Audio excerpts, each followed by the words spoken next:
వైఎస్ఆర్ కాంగ్రెస్ పార్టీకి 683 ఓట్లు వేసిన తెలుగుదేశం పార్టీ ఏజెంట్లకు నా ధన్యవాదాలు. ఎందుకంటే తెలుగుదేశం ఏజెంట్లకు కూడా వైసీపీ పైన ఇంత అభిమానం ఉందని నాకు నిన్ననే తెలిసింది. కాబట్టి ముందుగా వాళ్ళకి ధన్యవాదాలు తెలుపుకున్నా.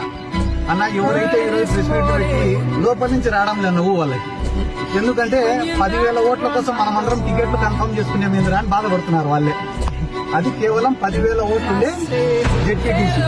ఆ ఎలక్షన్ల కోసం మంత్రులు, ఎమ్మెల్యేలు, 800 మంది పోలీసులు, ఐజీ గారు, ఎస్పీ గారు అన్ని పనులు వదిలిపెట్టుకుని పాపం ఆ గండికోట బాలిక మిస్సింగ్ కేసును కూడా విడిచిపెట్టి కేవలం ఒక జెడ్పీటీసీని గెలిపించేదానికి ఇంతమంది యంత్రాంగం దిగినప్పుడే జగన్మోహన్ రెడ్డి గారు ఎంత బలమైన నాయకుడు అనేది మనం అర్థం చేసుకోవాలా.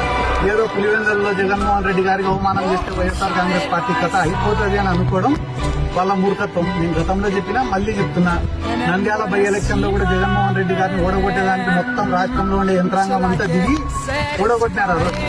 ఓడగొట్టిన తర్వాత సంవత్సరం రోజులకే ఎన్నికలు వస్తే 151 సీట్లు, అదే నంద్యాలలోనే 35,000 మెజార్టీ.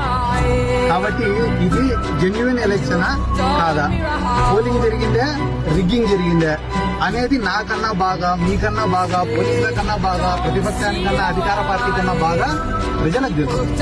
కాబట్టి ప్రజల యొక్క ఆలోచనలను